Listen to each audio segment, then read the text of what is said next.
Hello. The mission story of September 7th is coming from Costa Rica. The title is More Than Hello. My name is Harlan. One day, as I was walking down the street, I saw Flor, a woman I recognized from the neighborhood. As a former police officer, I knew Flor's struggles well. She had been willing to sell anything to feed her addictions to drugs and alcohol. We had lived just a block apart for years, and while we often exchanged brief greetings, we had never really talked. But that day, something inside me urged me to do more than just say hello. I stopped and asked her, "How are you? How's your life?" Her response was heartbreaking.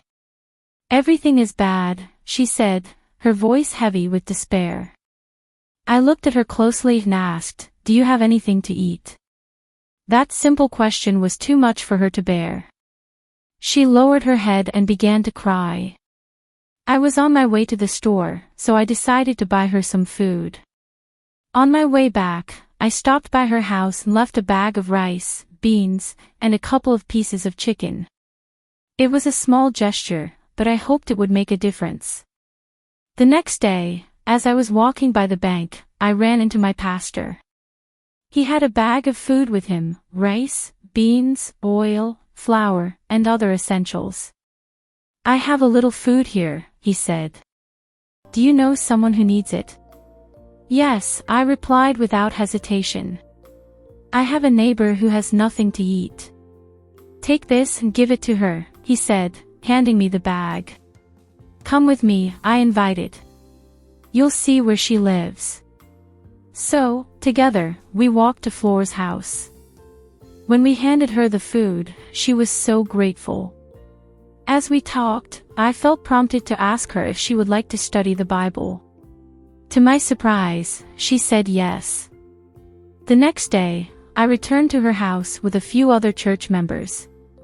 Flor's home was in such poor condition that we couldn't meet inside, so we sat in her small front yard. We began to sing and study the Bible together, and Flor really enjoyed it. There was one song in particular that she loved. Its words asked for a new heart, and I could see how much they resonated with her. As the weeks went by, I noticed a change in Flor. She stopped cursing and insulting people, and the anger that had once consumed her seemed to fade away. Her heart was softening. Then, the rainy season started, and we could no longer meet outside without getting drenched. Flor missed our weekly gatherings, so she started coming to our church on Sabbath. No one invited her, she just came on her own. 2 months later, the pastor asked her if she would like to give her heart to Jesus and be baptized. I'll never forget her response. She was so touched. "Yes," she said. "No one has ever asked me if I wanted to be baptized." Not long after, Flor was baptized. As she rose from the water, it was clear to everyone that she had been transformed.